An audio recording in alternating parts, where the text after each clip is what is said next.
It is my great pleasure and honor to present to you our today's guest speaker, Head of EU Delegation in Bosnia and Herzegovina and EU Special Representative in our country, His Excellency Johann Sattler. Your Excellency, thank you so much for accepting this invitation. It is a great pleasure for having you here today with us. First of all, forget the Excellency, call me Johann. It's very good to be with you, Milos, and with all of your colleagues and friends. I understand this is not only Banja Luka, this is people from all over the country. Very happy to be with you. Thank you for your initiative. I'm, these last 3 months, as you can imagine, doing much less in terms of outreach and speaking with young people, which I like a lot, and which I did before and which I will do much more afterwards. But in these days, it's more difficult. So I thank you for bringing us together. I think it's very useful. I don't want to give you long speeches. First of all, I had a very long day myself, starting at 6 this morning. But secondly, I would like to make it interesting for you. So I would more like going in direction and you asking me questions, and let's have more of a conversation here than, two-way street. Perfect. Thank you for that, and appreciating your effort and time, as well as having this in mind that you've been working for a whole day and still have some strength to be here with us and hopefully to enjoy in this event and discussion. Coffee gets me going, and Red Bull and other substances, which are most of them legal. As we mentioned, this is the nation and country where a lot of us can and like to drink coffee for a whole day. Yes. So the best news actually this week, I must say, was yesterday in Sarajevo that the kafić, as you call it, finally were opened again. I had a lot of, it gave me a lot of satisfaction to order my first coffee after 2.5 months. I was in that position 2 days ago in local cafe in You place. started before, huh? Banja Luka opened a few days before. Yeah. Actually on Monday. Yeah. So Banja Luka, Laktaši connection. I'm currently in Laktaši. My house is here, but I'm basically every day in Banja Luka. So Banja Luka and Laktaši, both of them are my favorite places. I heard a lot about that place called Laktaši. all of us, all of the people in Bosnia did.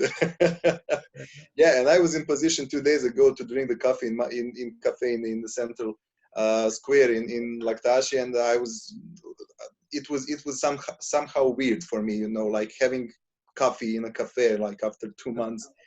It looked amazing from my perspective. So hopefully this is going to be our first coffee on this kind of event, but hopefully we are going to have some more in the near future in our place or your place. It doesn't matter. It's always great to have coffee, because coffee in this country is a symbol of connection, and connection is always a good symbol of having more ideas on mind and doing more together. So for the beginning of this conversation, I would like to ask you, since you've been appointed here in our country, I think that was September last year. Correct me if I'm wrong. What is your first impression of Bosnia and Herzegovina? How do you see the country, the people, the hospitality, and everything that goes with it? I was appointed in July and started in September. But allow me, since we are a big group, but not too big, to have a quick overview who is there. Just maybe go around the table, the virtual table, very quickly. Sure. Say who you are and where you're from. Any volunteers that would like to start? Okay. Okay, thank you. Hello and good afternoon. My name is Azra, and I am from Travnik. It is a small town.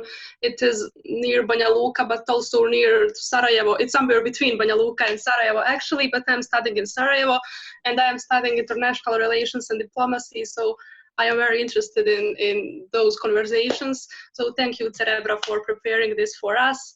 And I am 20 years old, so I think that would be enough. Thanks. And of course, I know Travnik. I've been there several times, visited your wonderful Ivo Andrić Museum and your the castle. Okay. I'm glad that you like it. Diana. Hello everyone, my name is Diana. I am 20 years old and I'm a student of economics. Actually, I am a member of Cerebra, maybe for a few months, and that's it. And where are you from originally? From Banja Luka. From Banja Luka. Good to meet you. Mario? Thank you. Hello everyone. I'm Mario, 33 years old, from Novi Grad, a small town at northwest of Bosnia. I'm also a representative of the Green Team, let's say small but green NGO. Thank you. Good to have you. Thank you. Mario, Brankica?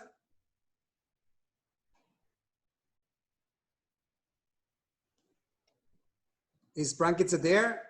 If not, we go to Tamara. Hello, can you hear me? Yep. Hello, I'm Tamara. I am a member of Cerebra. Currently, I'm a student in Pisa, in Italy, on human rights and conflict management. And I'm from Milici. Where is that? Oh, that's between Sarajevo and Zvornik. Ah, okay. That's a long distance between Sarajevo and Zvornik. No, it's not. It's 100 kilometers. Yeah, it's long. So there is Sokol, No. there are all kinds of places in between. So where is it close to? So it's yeah, 15 kilometers from Vlasenica and maybe 35 kilometers from Ratunac. Okay. Thank you, Tamara. I understand you are currently in Pisa or you're in Milici? No, I'm I'm in Austria currently. You're in Austria. It's complicated. Give regards to my home place. How is it there? It's very nice.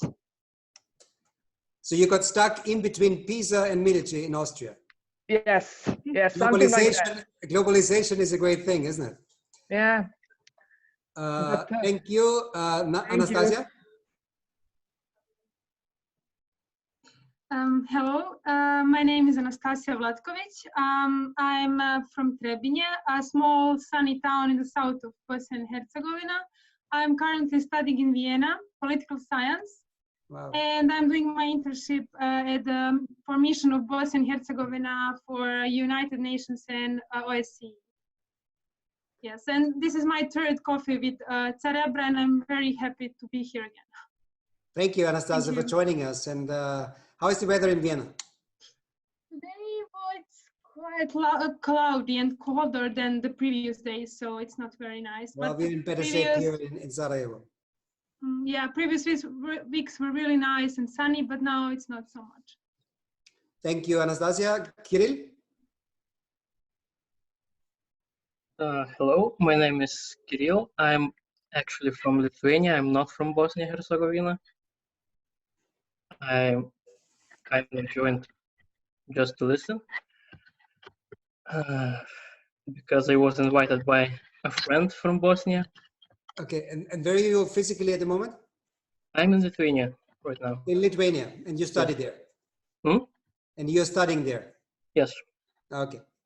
Thank you, Kirill. Maya? Hello, Your Excellency. I'm Luka. I'm 30 years old and I'm a professor of language and literature. I am a member of. I couldn't hear where you're from. I'm from Banja Luka.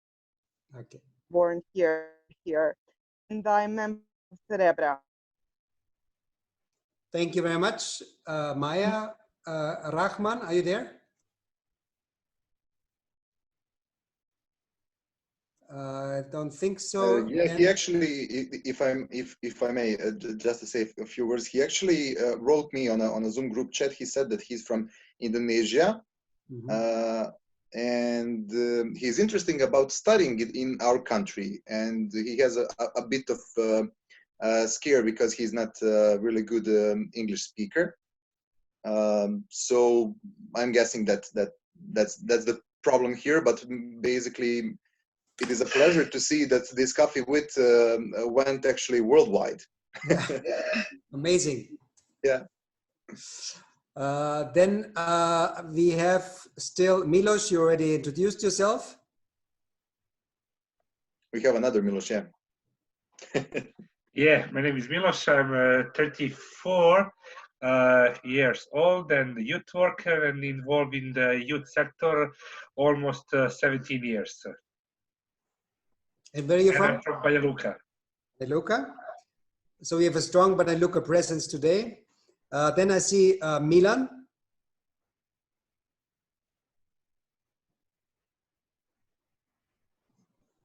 Probably not there. And Aida. There. Is Aida there? Yes, hi. Thank you so much for organizing this. This is a wonderful opportunity. So thank you, Milos, and thank you, Cerebra. It's such a great chance to speak to such a high level and very well esteemed diplomat like yourself in such a kind of informal setting. I'm mainly interested from a social science or political science perspective in this conversation. I do social science research. I'm based in Sarajevo, but I work with a number of research institutes in Europe. One is with the University of Bonn, and now most recently with the Peace Research Institute of Oslo in Norway. I'm mainly interested in diaspora studies and return migration, which is what my doctoral work is in. So once again, thank you for the invitation, and it's, I'm very much looking forward to the discussion. So Aida, where are you from, and where do you have your fantastic English from? I'm from Sarajevo, but I'm bilingual. I was raised bilingual. I see. Yeah. Great. I think we covered everyone. Except for Bojana, of course, who is member of my staff. Bojana, you want to say a sentence?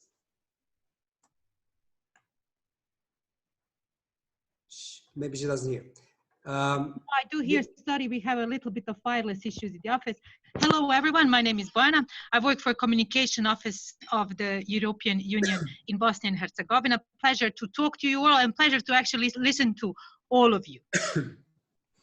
So if you guys have a question, how terrible it is to be working for me, Bojana will tell you everything. I switch off myself and you can talk freely. I can say, at least from my experience so far, Bojana was a great and professional that actually went through all this process of communication and arranging this event. So it was real pleasure to cooperate with her, and my best recommendations for her. I can only underline that she's fantastic. As almost all of my team, I have a team of 155 people, which is quite a sizable team, and from communications till a big team also, of course, of operations. We do a lot of projects in this country. We have a portfolio of about plus minus 100 million euros, which we spend in projects in helping in different sectors, from infrastructure, but also empowering youth, outreach. But then we have also sections a very important one dealing with rule of law. I have a legal section. I have a rather big political team. So this is, in a nutshell, my office here. If you ever come by Skanderia, our office is there. When the days will be again better after COVID, we have there also European Union Information Center where you can get information and talk to people. So please don't be a stranger. Pass by. Sorry, and now, Milos, I forgot the question after the introduction. The question is about your first impressions about the country, the people, the hospitality, basically everything that you can think of in this moment about Bosnia. My first impression, in introduction to this country, goes back to '97, when many or some of you were not yet born, I guess. I was posted here as a very young diplomat in '97, '98. And I, at that point, worked for an organization called the European Community Monitoring Mission. It was called ECMM. Some of you might know. We were about 500 people, headquarters in Sarajevo, but stationed all over the Balkans. And the mission was basically, after the wars, to, on the one hand, do military work. So 90% of the whole operation was military. It was exchange of prisoners. It was a lot of, still very much connected to the consequences of the war. But there was also a diplomatic cell. 10% of the staff were diplomats, and I was in that part, and I was dealing with Bosnia-Herzegovina writing reports back home to headquarters in Brussels, reaching out to the stakeholders, to the politicians, and getting to know the Balkans. For me, this was a crash course, and actually a very good crash course, because our mandate was geographically for everything from Zagreb, from Croatia, to Kosovo, Macedonia, Albania. So the whole Western Balkans, if you want, was included. And this was a very interesting time for me. I got to know the people of this country for the first time then, 97, 98. It was much more difficult in many respects. It was very, we had to be very careful where to go. Mines was the main problems for us. I mean, you never left the main roads because this was a huge issue, and many people got actually injured and also killed because of the mine problem. So this is much better now. But this was for me the introduction into Bosnia-Herzegovina, and a very good introduction. Then I was on and off working on the Balkans in different places. I worked, for instance, at some point in the cabinet of the reconstruction office for the Balkans. This was between 1999 and 2002. So our office was in Brussels. This was the so-called Stability Pact for Southeastern Europe. Then I was posted in Washington. I worked at the Austrian embassy there as a head of the political section. Then I came back to Vienna, worked again as the head of the Balkans unit there. Then I went off to Moscow. I was actually venturing into private sector. I was CEO for a big media company. So I'm maybe not your totally typical diplomat here. I did different things in my life, but what's one thing which connects the different dots, I was almost all the time somehow connected with the Balkans from the day when I started in Sarajevo in 97 until today. Immediately before coming here, I was Austrian ambassador in Albania, also a very fascinating Balkan country. I don't know how many of you have already visited Albania. This is really a fascinating place. Quite different, some people believe when they know, Serbia, Bosnia-Herzegovina, Macedonia, basically they know the Balkans. I have to challenge you there because Albania is quite different. In many respects, there are also parallels, of course, but it's definitely worth visiting for you to go there. And then coming back to your question, I was appointed in July last year, and I joined the office in Sarajevo in September. So it's now 8 months. It's been quite challenging on some fronts. We were able, with some other international partners, to help form a government in November. There was this long hiccup after the elections in end of 18. So last November, we were able to forge a compromise with the presidency on moving forward. I think that was very important. Then we had another hiccup in February, coming from Banja Luka, the blockade. Then Corona hit us and put everything basically upside down. But I'm very happy to report and to tell you that the last weeks we could get back on track when it comes to the European Union integration path. You have seen your leaders come together around the European Union path. This is, I believe, also what is of most interest to you, your citizens, especially young people, but throughout would like to join the European Union. This is the only foreign policy goal where the whole country can unite.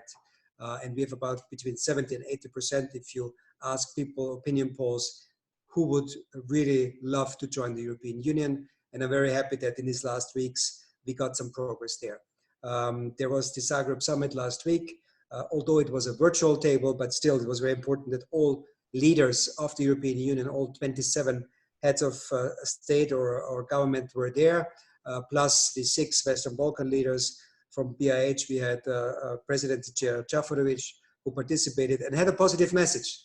So there was a good message coming from Zagreb in terms of solidarity, in terms of COVID, in times of COVID.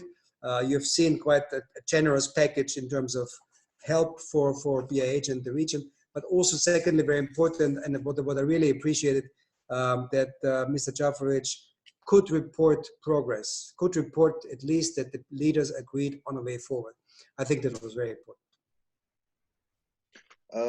During our previous coffees, we had one coffee with Ambassador Vos from the Netherlands on 9th of May, marking the Day of Europe, and this week as well, Ambassador Strömquist from Sweden, also talking about European integrations of this country, and both of them actually marked that it is really significant to follow the road that is that the opinion of the European Union and the Commission, the report from the last year, and it is our homework to do in a manner of, let's say, moving forward on a European way.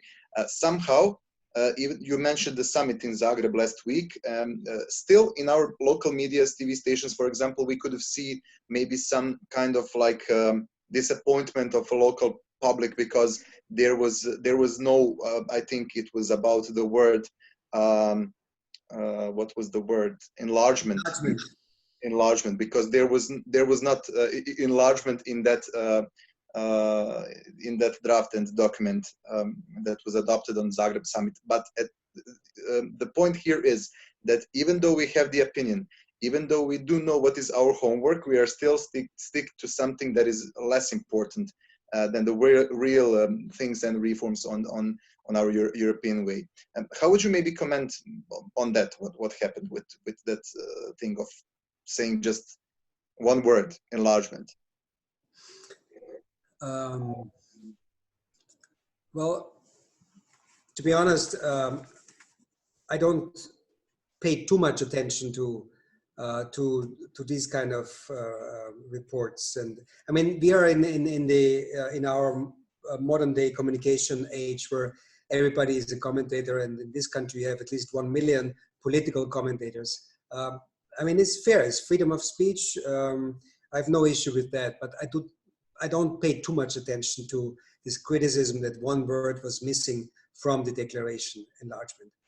Look at the facts, and this is a general recommendation for all of your professional lives. I mean, it always helps a lot if you look at the facts, you know, and take a notch back and take a step back and look actually what's been going on. And if you look at that, and if you compare what we had in the European Union when it comes to enlargement, like 6-7 months ago, last October, we had a big fight among the 27, how to go forward. There was no green light for North Macedonia and Albania. There was no green light on a new methodology. There was no green light on a financial package for the region. 7 months later, we have green light to start accession negotiation. This is a big thing. We had a lot of discussions for it. It was possible to agree that during COVID, in March, this decision was taken on the two countries, Albania and North Macedonia. Secondly, we have a methodology agreed on the enlargement, which is more practical, which is more political, and which is more inclusive, bringing also more civil society into the process. And thirdly, we have a very sizable package of solidarity, showing solidarity for the region, more than 3 billion euros. This is 3,000 million euros for this region to help get you over this COVID period. So I think these facts speak for themselves, and I think we shouldn't spend too much time on some words missing in a declaration. I think the facts speak for themselves. But allow me to also go one step back to what you mentioned from your coffee meetings with Johanna and also Reinhard. I understand you had two very dear colleagues. Yes, we celebrate 70 years, 9th of May 1950, when Mr. Schuman made this speech, very far-reaching, very inspirational. I really encourage you to have a look at that. He basically said Europe will not be built in a day. It's going to be built through real achievements and cooperation. And this is what we have to show, practical advantages for people. And they did it, you know. Compare 1950 to what we have now in terms of cooperation, one currency, traveling, you name it. So, I mean, this is very, very inspirational. And just also to tell you what kind of pattern we had before that. Because we tend to forget. I mean, you tend to forget. Some of you have some history with the wars here, but people don't have much of an imagination in our countries what it meant to be in wars, what it meant for the average population in Europe before 1950. It was basically for 1,000 years, everybody fighting against everyone. Europe used to be the most bloodiest continent on the face of this earth.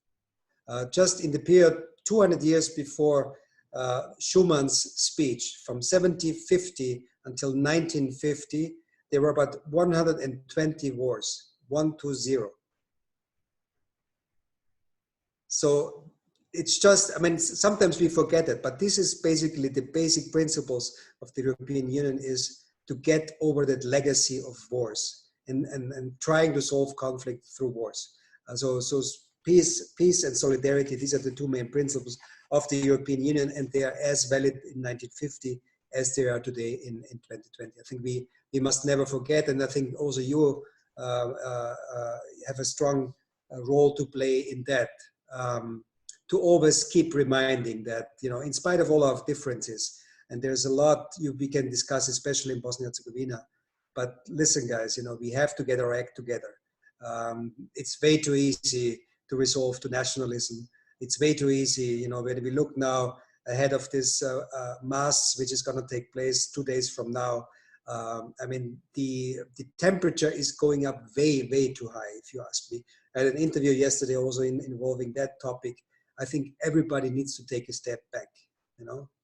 This is really not the issue for which you know, start another big war. I mean, and sometimes, and this was the other issue I mentioned in this interview yesterday, it's very important to come to terms with your past, but it's not healthy, and it takes time, by the way. It takes time, and I can also tell you from the country I know best, Austria, where I come from, it took us quite some time to get to terms with our past, to get to terms with the role Austria and many Austrians played in the Second World War for the Nazi regime. But it happened, you know, this coming to terms with the past is incredibly important. It needs to happen here as well. There are some things going on, but there is way too much division when it comes to that. I think political leaders here have a huge role to play because they set the tone. Political, religious leaders, they set the tone for the debate, which is then being followed by society. So I believe really it's not worth you know, refighting all the wars of the past again, over and over again. You need to heal. You need to start healing. I think this is very important. Thank you so much for these strong messages, I would say. And as we already pointed out somehow, that Europe, the European Union, is about the peace, and that it is the greatest peace project in the history of the planet. So basically, the peace is something that we do need here the most, especially in this area, especially after everything that we've been through together. And we should stick together more in the future.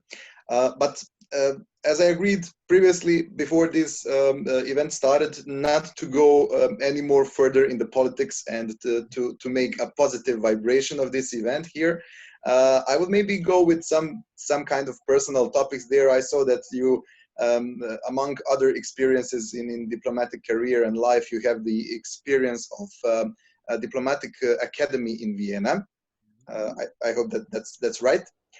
So I would like to hear more. What kind of experience is that, and are there maybe some scholarships for us, for Bosnia and Herzegovina? How do we get there? What can we benefit with from it, and things like that? Well, good that you mentioned that, because for me that was a very important experience to be able to attend the diplomatic academy. And let me take you a step back. I'm also maybe not your typical diplomat in as much I come from a very modest background and family. So for me, for instance, the game changer in Austria was that the diplomatic academy was opened to everybody in the 70s. We had a very progressive prime minister at that time, Mr. Kreisky. I don't know, you might have heard about him. And he opened society. Before, this used to be a very guarded territory, diplomacy, only, people from aristocracy or political backgrounds were able to join that. With the possibility of opening up the academy, it was opened up for everybody. And basically, you came in if you had the results. So there is a huge competition. You do the tests, and then you are admitted or you're not admitted. And I was happy that I'm lucky that I was admitted. And for me, this was really a life-changing experience. We had not only a great time because it was students' days, but it was also, the international atmosphere, which I enjoyed a lot. In the Diplomatic Academy, which, by the way, is the oldest diplomatic academy in the world. It was founded in the middle of the 18th century, still at the same location where it used to be. As then, as today, this is a very international place. So at any time there, you have about, I think, 30–40% Austrians and the rest from all over the world, including quite a percentage from the Balkan countries. So I can only encourage you to look them up in the internet, to see what they're offering. There are all kinds of different courses. They also have scholarships. I also got a scholarship, by the way. So I can only encourage you to try to get there. This is a great start if you're interested in diplomacy, politics. This is really, really good. Great, will do for sure. I will follow that advice, and hopefully maybe some of us here and some other people that will look at this video will be encouraged more to do the same thing, and maybe to become alumni or to have the status of a student of that great academy.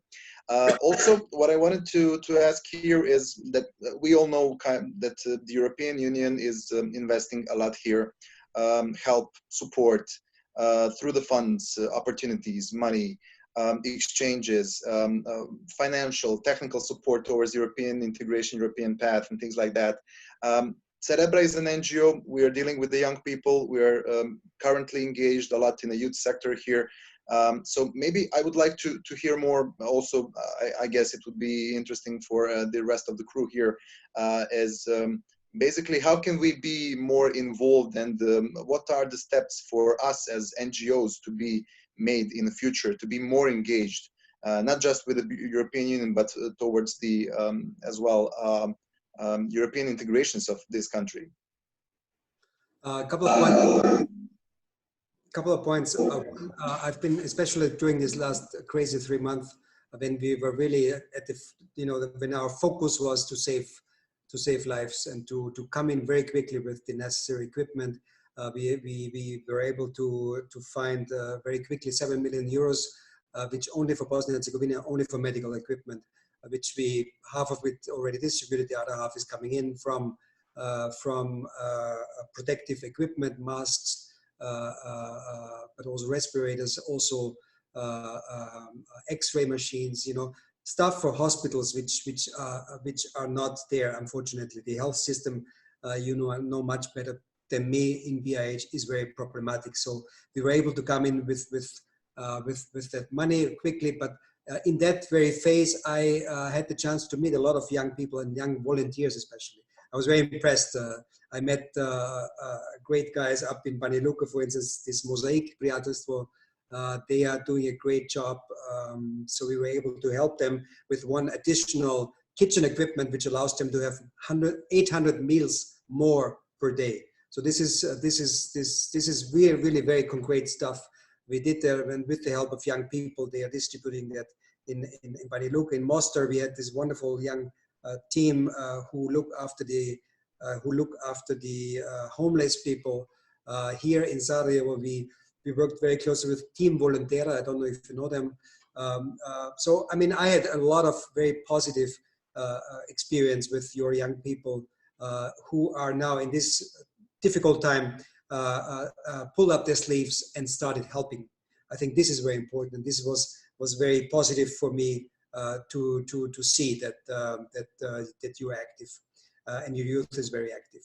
Second point I would like to make is when it comes to Cerebra, but also other youth organizations, I would really ask you to get on board when it comes to this European Union initiative. We now have the possibility for your political leaders to come on board. They did a first step, but I'm not naive. I've worked on and with Bosnia for a long time. So there will be hurdles, there will be politicians with other agendas. It's very important to get a groundswell, especially from the young people in this country. We are working now on a campaign to also get in touch with you and other organizations to make your voice heard, that you are the ones who are most interested in joining the European Union. It's not so much your parents, but you are the ones. So it's very important that you get organized and also get involved in that debate. Also increasing a bit the pressure that you ask more from your politicians, because it's possible. The difficult structure BiH has, for the different reasons we know, is not the major hurdle. I like to repeat it in all of my interviews. Yes, it makes it a bit harder, but it's not the major hurdle why BiH is not making the progress it should make. It's the major hurdle is the political will and the lack of the political will.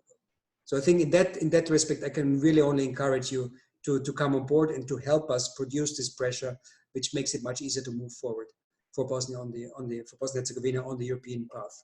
Last point on the youth, there's one great Balkans initiative since 2-3 years, which is called RICO, the Regional Youth Cooperation Office. I don't know if you were in touch with them.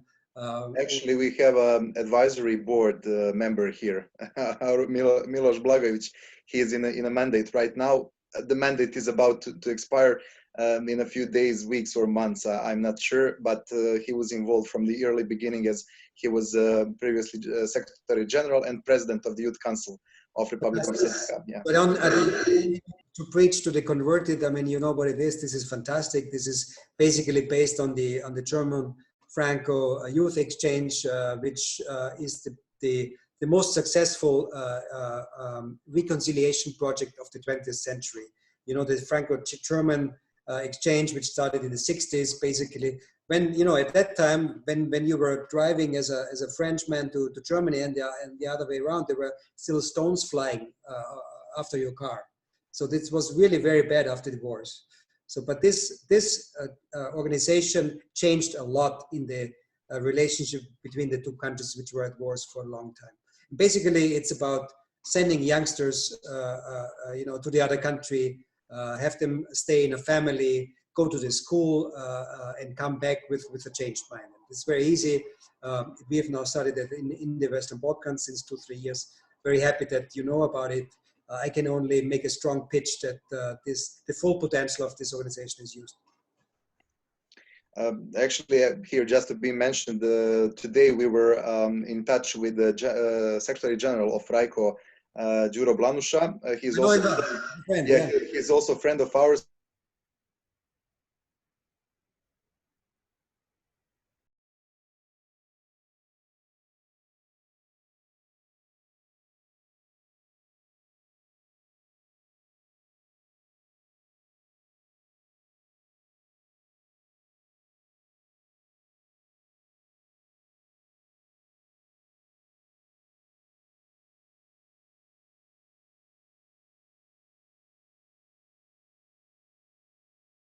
Very, very gratifying for me to see that this has really taken root.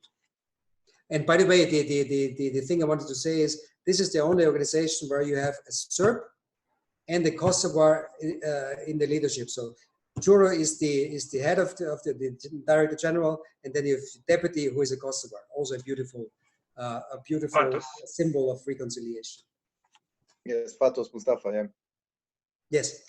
Yeah, we also met him during Western Balkan Summit from the Western Balkan Foundation that was organized in Tirana. I was participating there, and he was one of the guest speakers as well in behalf of RICO in Tirana on the end of February, before this whole situation and crisis actually started here on the Balkans. it was such a great period of life.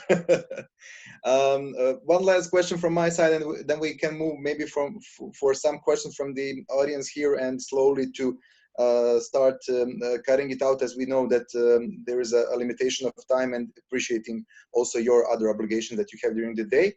As we noticed from Cerebra, from the point of view of a youth NGO that is engaged on local, regional, but also national, international level, that there is a lot of funding available for our organizations, from NGO, civil sector, civil society here, standing somewhere, because there is not enough capacity of youth, young people and young professionals here to apply and to write actually the proposals on a proper way for that. We also have a few initiatives that would be great to point out here in this conversation. I would like to hear more of you. What do you think about them? One of them would be to maybe do more, to do the sessions, to do the capacity building, stronger capacity building, and to engage more young people from youth organizations to actually teach them how to write European projects, so we can actually have much more from those funds that are available somewhere and standing full, you know. I think we have to become much better in doing what we do when it comes to outreach and to explaining, you know, how you get grants, how you get projects, how you're successful in writing the right documentation. It's a bit of a science, unfortunately. Bojana, maybe you can send afterwards and be in touch with Milos to send what we have in terms of making that easier for everybody. I absolutely agree with you. You know, this is sometimes a Chinese village, and it's really not easy to get through. I don't have an easy answer for you, to be honest, but I take your point. Bojana will be in touch with you afterwards to give a few hints. But in general, I would also encourage you. I mean, the one thing is this Europe Now initiative, which we're going to start. I would really ask you to come on board for that. We have now 2.5 years. The next 2.5 years, this was agreed between your presidency members until the next general elections, where this is going to be very prominent. The European Union path will be very prominently on the agenda. Please come on board for that. We need you to help you on moving the country forward in that. Perfect. We will be in touch for sure. That is actually one of the reasons why we were trying to push so hard to organize these events, because it is a great opportunity to meet each other and to discuss more, to involve all of our thoughts and ideas here, and to keep and to remain in contact afterwards, and to have some fruitful discussions afterwards also in person, hopefully in our city. Thank you so much. I'm going to invite one member of the group here. Mario is asking some questions. So Mario, please, you can join us with a question. After that, we are going to unfortunately slowly we are going to finish with today's event. So Mario, I hope you can hear us. Yeah. Okay. Hello again. Mr. Johann, thank you for your time and wish to talk with us. I have two short questions. First, do you know that Croatia plans to dispose radioactive waste at the border with Bosnia? And secondly, citizens on both sides of the border are against disposal of that radioactive waste at Trgovska Gora, next to River Una. Honestly, can we count on EU to stand up for human rights in this case? Thank you. You said you had two points. I didn't hear. Two short questions. What was? I didn't hear the first one. Do you know for the case that Croatia wants to put radioactive waste at the border with Bosnia? That's the first. And second, can we count on the help of the European Union to protect our rights, again, generally speaking? Because First question, yes. Of course, I heard about it, Trgovska Gora.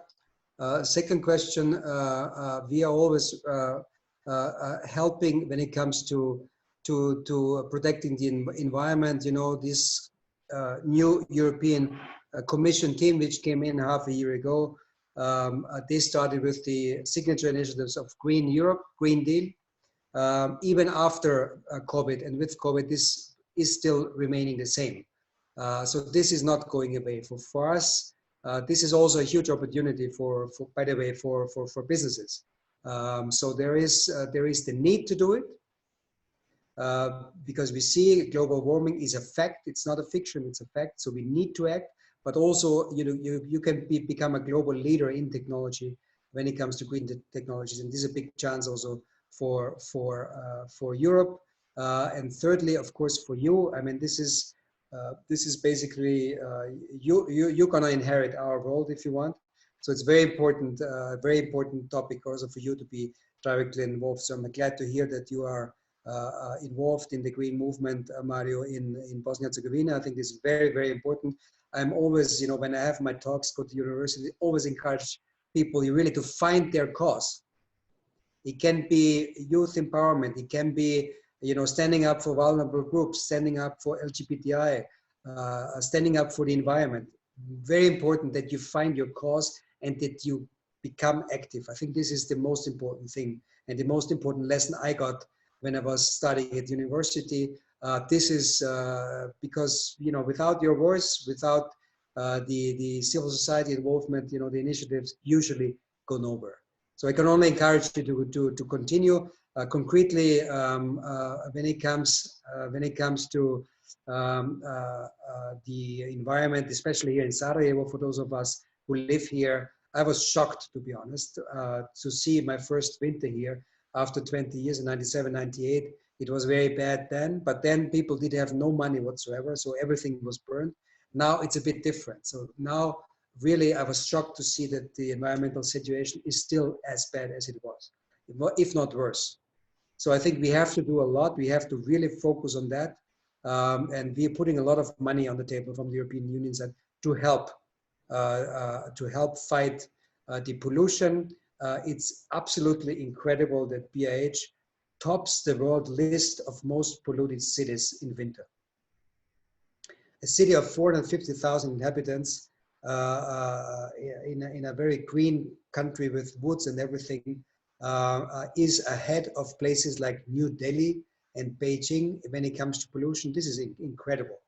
And we really need all of you to stand up and to help us change that. It's possible to change it. Other cities did it. What it needs is an organization. It needs a long-term planning, and it needs political will.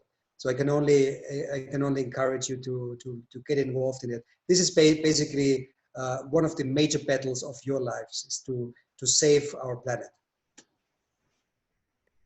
Thank you. Thank you so much. Yeah, we do really appreciate all of those messages, and we do also stand behind Mario and his team with this joint battle. So let me just quickly move on to my fellow friend Milos Blagovic here. He's the one that usually is closing on somehow these events with some maybe funny questions or things like that. And after that, unfortunately, we are going to say goodbye, but only for a short period, I hope. Yeah. Guys, I have 5 more minutes. If any of you, because we didn't have so much time for your questions, if any of you still has something he or she wants to say, or any question you have, after another 5 minutes, it's fine. Perfect. Thank you so much. We will see for sure if there is anybody that wants to ask the question. Please feel free then to type them in or to raise hand. There is an option to raise hand here on Zoom. Milos, please. Yeah, I have 3 questions, but I will ask one, and the rest I can ask in live if we are going to see in the further. Okay, if you can imagine yourself in a situation where you have to explain in 1 sentence what is EU for you, but not some formal sentences, but like what does EU mean for you, and what is EU can offer to young people, and what would it be? EU for you means that the European Union is relevant for your lives. And how is it relevant for your lives? It's relevant because we offer a lot to the youth, but to all people in the Western Balkans and in Bosnia and Herzegovina. You are an accession country, Bosnia and Herzegovina. You are one of the last 6 countries who have the promise that you're able to join the European Union if you get your act together, basically. If you do the reforms, if you do what's asked of you. And that's a huge advantage. For instance, people in Kirill here is with us in the former Soviet Union, Moldavia, Ukraine, they don't have this promise. But the 6 countries of the Western Balkans still has it. And I really urge you to use that chance and make also pressure and give your contribution to making it possible that you can actually join the European Union. I mean, concretely for young people, let me just give you one concrete, very concrete thing. And I think Anastasia is making use of that already. It's Erasmus or Erasmus Plus. My daughter, I have 2 daughters, 19 and 21. They are using it. You are using it. This is probably the greatest, one of the greatest programs we ever started with. It's connecting young people. It's making it possible for everybody, notwithstanding which family background you have, but for everybody to spend half a year or a year in another country doing your studies.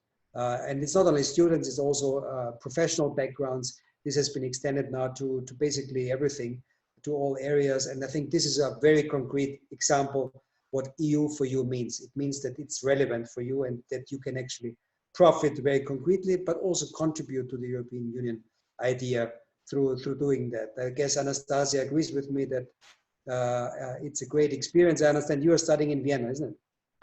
Yes, I'm currently studying in Vienna, but I'm not doing Erasmus. I'm here, I have been here already for almost 3 years, but I know so many people who come here, and I know it's a great opportunity because really they get a lot of money, enough money to live and pay the rent here in Vienna. When you come from Bosnia and Herzegovina, for example, in Vienna, you get like 800 euros per month.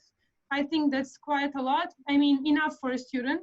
So I would recommend anyone, and I think the Vienna gave me a great opportunity to learn a new culture, to get a sense of what the European Union meant for another country, how this whole process happened here, and the importance of it, actually. So I'm really happy that I'm living the international student experience, and I would recommend it to everyone.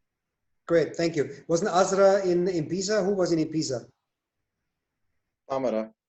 Amara was in Pisa. I don't know if she's still there, but yes, I mean, this is basically the idea of Erasmus. Yes, I am. Okay, go ahead. No, I'm still here. Yes, but I'm not. Unfortunately, I didn't have a luck because I'm already old. I'm 29 now, and I didn't have a chance to be a part of Erasmus. But as a youth worker, as a peace builder, I think that Erasmus now, it's because also Cerebra is the part of a large number of networks in Europe. I think it's a great opportunity to have a chance to travel around, to at least meet new friends, new people, and exchange cultural backgrounds. I think in part, when we speak about Bosnia and Herzegovina, it's very important because we are also very, we are overlapping our culture and tradition, and it's most beautiful country in Europe, if you ask me. Yeah, sorry. Tamara, you said the most beautiful country is Bosnia and Herzegovina, I guess, as a Bosnian. Bosnia and Herzegovina, yes. Of course, yes. So I think that we as youngsters, youth, especially in Bosnia and Herzegovina, maybe sometimes we are lacking money and documentation, for example, as visa. But I think that if you have a will and if you have a goal in your life, if you want to see after a few years outcome of all of that, you will be able to succeed in that. So also the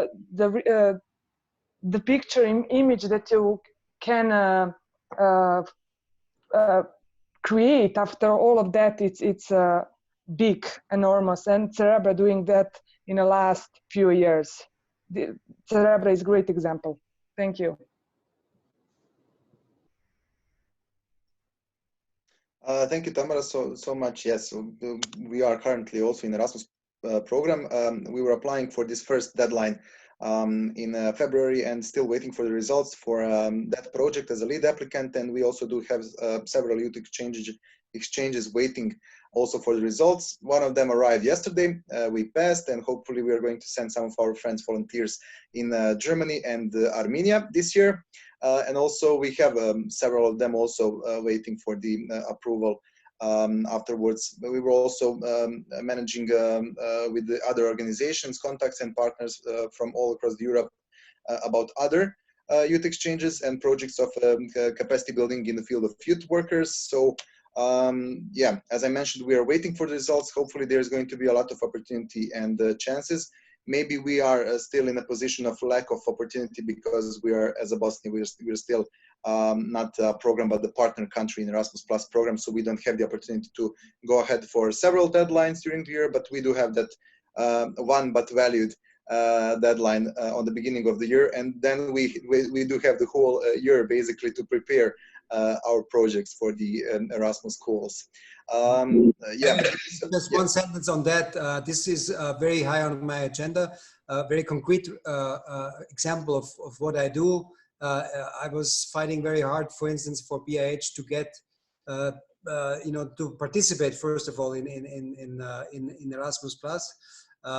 There's always the issue, as you know, the fight between the entities, accreditation of universities. And it was possible, luckily, the last 2 years that we managed in the very end. This was very dramatic, but we were fighting very hard because we know how important that is for BiH, for your youth to be able to participate. So it was possible to reach an agreement the last years, and you can be sure I will keep fighting to have this opportunity for you. Thank you so much for that. And I'm going to finish with a short but fast question here because I got the insider information from somebody from EU delegation that you are a huge football fan. I hope it's true. Yes. Okay. So if you can tell us on the very end of this event, who are you cheering for? What is your favorite club or player? Well, my favorite club is Barcelona, of course. I mean, I have my club in Austria. I studied in Innsbruck, so it was this was my club, the FC Tirol. But I'm playing still myself. I have wherever I worked, I always had a team. Even you know, at some place, small teams of 20 people in Albania, but we still had a football team. And I was very happy that here, where I was shocked to come here with 155 people, there was no football team. So it took me 4 months, but now we have a football team. And guess who is the captain? This is very important. It's very important in general to find something to get you off your daily, you know, craziness. And this job here, I must say, is quite crazy in many aspects. And what keeps my sanity, my mental sanity, is sports. So I like hiking, I like biking, and I like football. And this is how I spend some of my evenings and some of my weekends. Then you're in a great place to be, in Bosnia and Herzegovina, a place with so many beautiful places, mountains, rivers, fields, etc. For example, we can maybe organize, I don't know if Milos agrees with that idea, maybe we can start with training in few weeks, and then when we are in a position to host EU delegation here in Banja Luka with Johann, then we can play some rival game maybe. To see Great. There's another idea. Once again, from the bottom of my heart, thank you so much. It was a pleasure, and it was really my honor here to be the host of this event. You were and you are a real refreshment here in our online Coffees With. This is the first time that we had such a fruitful and dynamic, first of all, discussion here on board. Thank you so much, and I would also like to use this opportunity to thanks again to Bojana for all the communication. Hopefully we are going to keep in touch and be in contact for the other opportunities and everything that we can do to support each other more and to be more involved together in our country on local, national, but also international levels. Thank you so much for your time once again. Appreciating it, firstly because we do know that you have some other obligations and you admitted to make it somehow for these 5 minutes longer. Yes, hopefully we are going to have this amazing opportunity once again. Thank you very much. Thank you, Bojana. Thank you, Milos. Thank you to everybody. It was a real privilege. And this comes from the bottom of my heart to meet all of you here around the virtual table. Very much looking forward to the day when we can meet also in person, in Banja Luka, in Milici, wherever you are, in Sarajevo, on the football field, on the football pitch. Very much looking forward to that day. Thank you again. This was our newest edition of Coffee with online, online Coffee with online event of a free speech and a platform of free discussion with the foreign representatives and ambassadors to Bosnia and Herzegovina. I invite once again you all to follow us on social networks. Cerebra NGO is our nickname. Please keep in touch. Everything that you have in mind, all of the ideas are more than welcome. We are, once again, to mention that we are establisher and funder of a local portal called mladibl.com. It is a newly established portal that is seeks to be the youth informational place, the main place of all the information for young people in our city, but also in our region and our country. So if you do have any information that would be interesting to young people, please feel free to send them and we will be happy to publish them out in public. Thank you once again for your time. I hope that you are going to enjoy the rest of your day, the rest of your week, and hopefully we are going to see each other soon somewhere in the places of our wonderful country. Thank you. Thank you once again. Vidimo se. Goodbye. Vidimo se.